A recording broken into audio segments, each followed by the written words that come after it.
یہ اللہ کا شکر و احسان ہے کہ ہم طلبہ انجمن کے اس 30ویں اجلاس میں شرکت کر رہے ہیں۔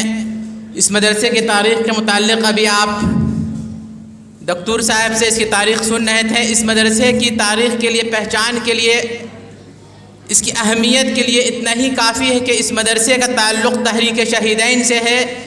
جس تحریک شہیدین کا اس ملک کی انگریزوں سے آزادی سے بنیادی طور پر تعلق ہے، جس کو فراموش نہیں کیا جا سکتا ہے۔ یہاں پر اس مدرسے میں اس 30ویں اجلاس میں ہم تمام لوگوں سے، خاص طور پر اپنے عزیز طلباء سے اور سامعین سے یہ گزارش کریں گے کہ جس مقصد کے تحت آپ یہاں پر آئے ہیں، علم دین حاصل کرنے کے لیے، داعی اسلام بننے کے لیے، اس ذمہ داری کو، اس فریضے کو ہم سمجھیں۔ اس طرح کے ابھی جو موجودہ حالات چل رہے ہیں، یہ ہر ایک مسلمان پر ڈیوٹی ہے، ذمہ داری ہے کہ اللہ کے دین کو دنیا والوں تک پہنچانا۔ تاریخ کے اندر البدایہ والنہایہ بہت مشہور کتاب گزری ہے تاریخ کی، علامہ ابن کثیر کی۔ اس کے اندر خلیفہ المعتصم بامر اللہ کے زمانے کا ایک واقعہ نقل کرتے ہیں علامہ ابن کثیر کہ خلیفہ المعتصم بامر اللہ کے زمانے میں ایک وبا چلی، جس وبا کے نتیجے میں لوگ مرنے لگے، جانور مرنے لگے، یہاں تک کہ اس کے بعد گرم گرم ہوائیں چلنے لگیں، اناج کی، پھل کی، گوشت کی قلت ہونے لگی۔ اس زمانے میں جو خلفاء ہوا کرتے تھے، اگرچہ ان کے اندر دنیائی برائیاں، خرابیاں آ گئی تھیں، لیکن اس کے باوجود ایمان کی کچھ نہ کچھ چنگاری ہوا کرتی تھی۔ خلیفہ نے یہ حکم جاری کیا، ظاہر بات خلیفہ حکم جاری کر رہا ہے، علماء سے مشورہ کرنے کے بعد پہلا حکم یہ جاری کیا، پہلا سرکولر یہ جاری کیا خلیفہ نے کہ ہر مسلمان، خواہ وہ عالم ہو یا غیر عالم، پڑھا لکھا ہو یا ان پڑھ، بوڑھا ہو یا جوان، امر بالمعروف اور نہی عن المنکر کا کام شروع کر دے۔ لوگوں کو بھلائی کا حکم دینے کا، سمجھانے کا کام شروع کر دے، اور لوگوں کو برائی سے، گناہ سے روکنے کا کام ہر مسلمان شروع کر دے۔ یہ پہلا حکم، یہ پہلا سرکولر خلیفہ نے جاری کیا۔ دوسرا حکم خلیفہ نے یہ جاری کیا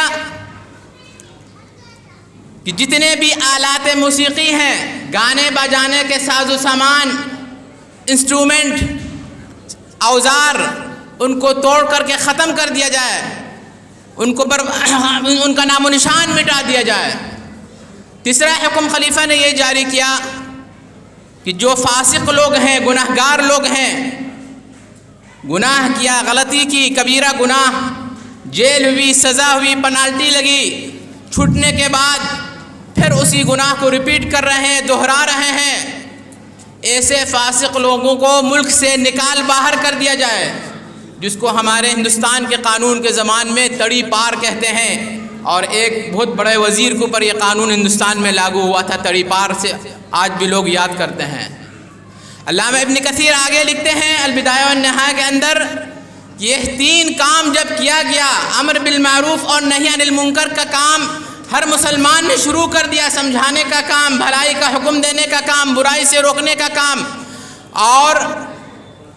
گانے بجانے کے ساز و سامان، اوزار توڑ تاڑ کے ختم کر دیے گئے، اور فاسق لوگوں کو ملک سے نکال باہر کر دیا گیا، تو اللہ تعالیٰ نے اس وبا سے، اس بیماری سے نجات دے دی۔ یہ اللہ کے نبی، اس کے بعد سے زندگی پھر نارمل ہو گئی۔ یہ اللہ کے نبی کریم صلی اللہ علیہ وسلم کی پیشن گوئی بھی ہے کہ جب ناچ گانا، ڈانس، شراب نوشی، اس قسم کے بڑے بڑے گناہ عام ہو جاتے ہیں دنیا میں، تو اللہ تعالیٰ مختلف وبائیں آسمان سے نازل کرتا ہے۔ اور یاد رکھیے گا، وبائی بیماریاں اللہ رب العالمین کے جانب سے نازل ہوتی ہیں، وہ ایسے آسمان سے نازل ہو کر کے آدمی کو لگتی ہیں، وہ ایسے آمنے سامنے سے نہیں پڑتی ہیں۔ اس پر سائنسدانوں نے بہت ریسرچ بھی کیا ہے، جرمن سائنٹسٹ نے خود ریسرچ کیا، ایک متعدی خطرناک مریض کے ساتھ اس نے رہ کر کے اپنے آپ کو ثابت کرنے کے لیے بیماری بذات خود نہیں پڑتی ہے،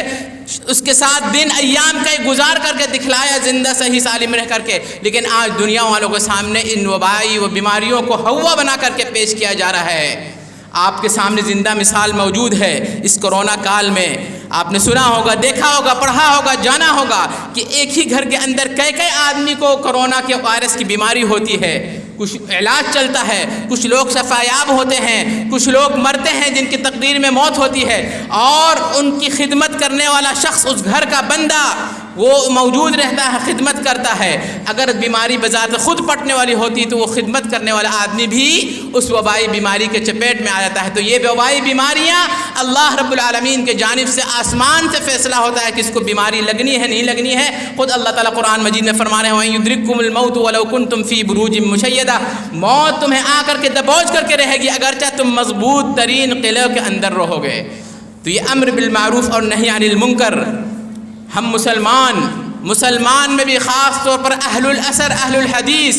علماء ہو یا غیر علماء ہو، یہ ہر ایک کی ذمہ داری ہے۔ اور یہ مدارس جو ہمارے سلف صالحین نے، ہمارے بزرگان دین نے، اللہ کے نبی کریم صلی اللہ علیہ وسلم نے جو سسٹم لاگو کیا، اس کا مقصد یہی ہے، دنیا کے اندر دنیا کی اصلاح، لوگوں تک اللہ کا پیغام پہنچانا،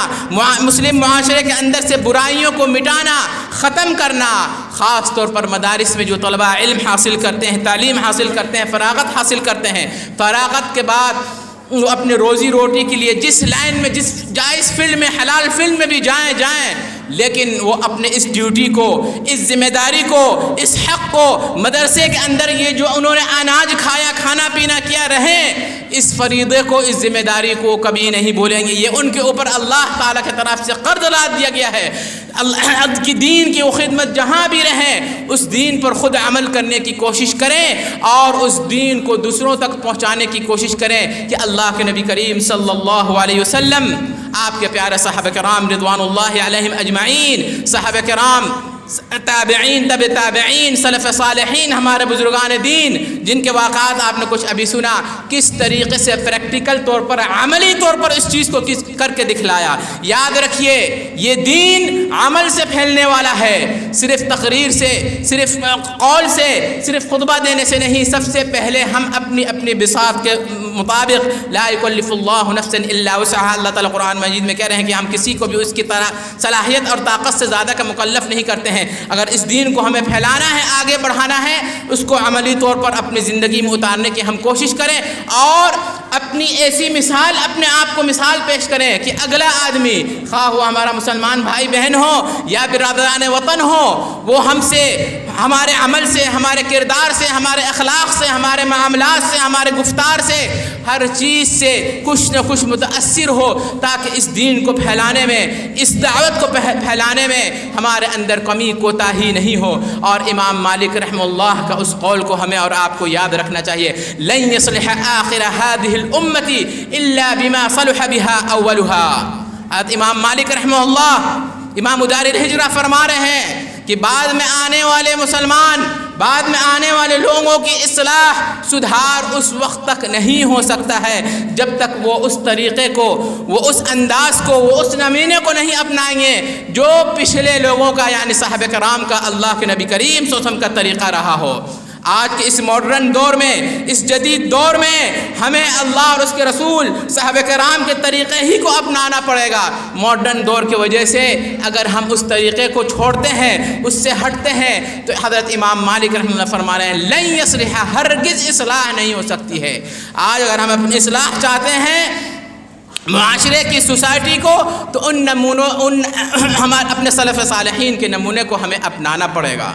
اور ہمیں اپنے اعمال کا محاسبہ، جائزہ کرنا پڑے گا۔ میرے محترم بزرگوں، دوستوں، ساتھیوں، ذمہ دارین جامعہ، ہم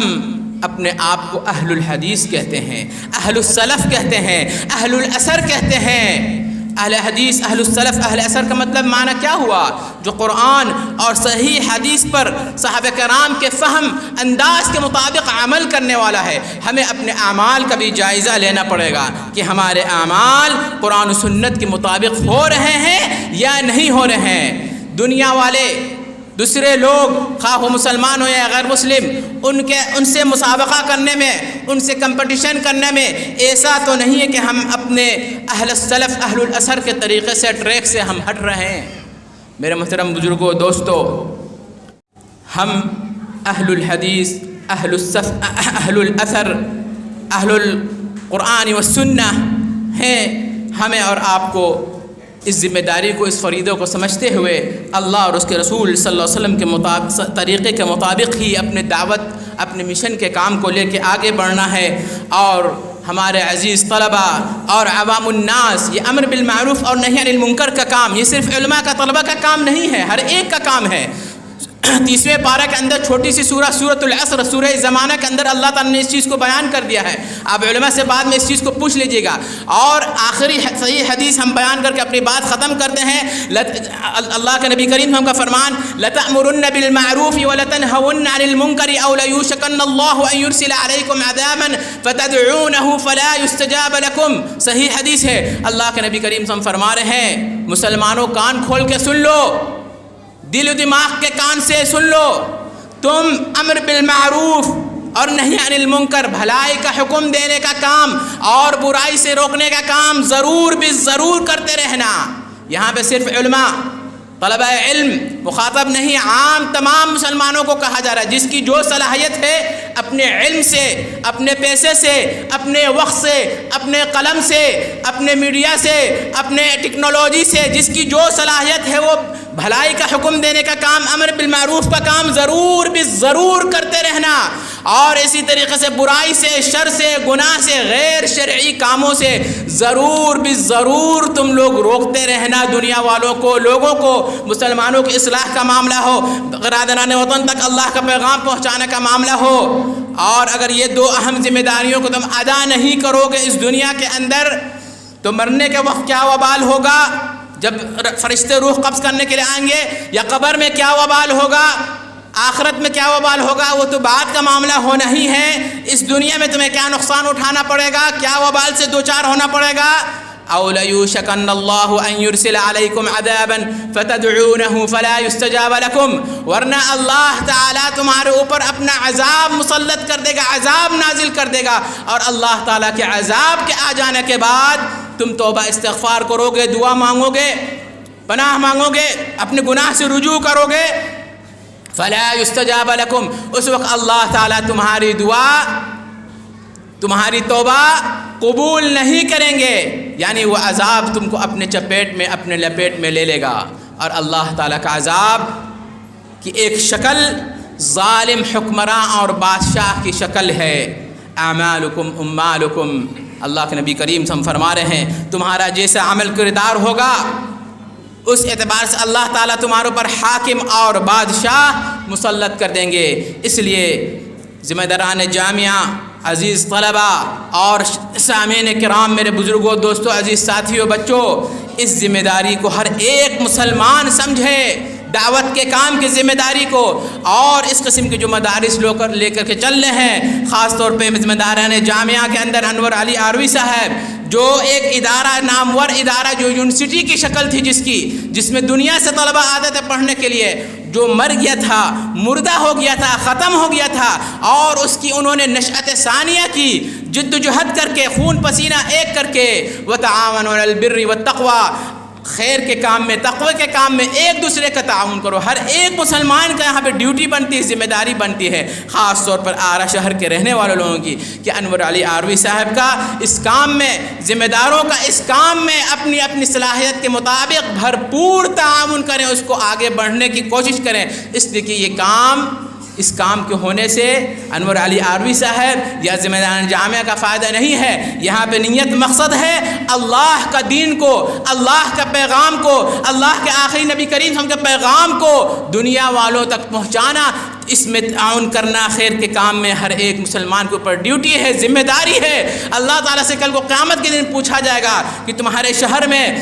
تمہارے علاقے میں ایک ادارے کو لوگوں نے زندہ کیا، آگے بڑھایا، تم نے اس میں کیا تعاون کیا، کیا اس میں سہایتا کی اپنی صلاحیت اور استطاعت کے مطابق۔ اللہ تعالیٰ سے دعا ہے کہ اللہ تعالیٰ ہم مسلمانوں کی اصلاح فرمائے اور خیر کے کاموں میں، اچھائی کے کاموں میں ایک دوسرے کا بڑھ چڑھ کر کے تعاون کرنے کی توفیق عطا فرمائے۔ وصلی اللہم علی نبینا محمد وعلی آلہ وصحبہ اجمعین برحمتک یا ارحم الراحمین۔ والسلام علیکم ورحمۃ اللہ وبرکاتہ۔